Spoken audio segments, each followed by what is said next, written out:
Donostiako Elizbarrutia hasi da jada arduratuz programaren barruan aintzakotzat hartzen diren adin txikiko eta pertsona kalteberak babesteko prestakuntza ikastaroekin. Ikastaroak nahitaezkoak dira besteak beste apaiz, pastoraltza eragile, hezkuntza eragile eta Caritaseko langile guztientzat. Fernando Prado Gotzain jaunak bere bigarren pastoral gutuna ezagutzera eman berri du. Harengan gure itxaropena izenburupean. Gipuzkoako fededunak, grazia, eraberritze eta misioko garaia bizitzera animatzen ditu. Jubileu universalarekin eta Elizbarrutiaren 75. urteurrenarekin bateginez. Idatzia elizagipuzkoa.org webgunean eskuragarri duzu.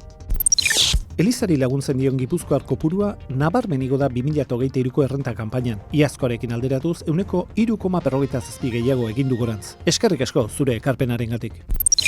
Simon Berasaluze beragile artistaren erakusketa amaitzear da Elizbarrutiko museoan. Interesa duenak datorren igandera arte abenduak 15 aukera du bere teknika eta estilo modernoarengatik bistarien gozagarri izan den lanez gozatzeko.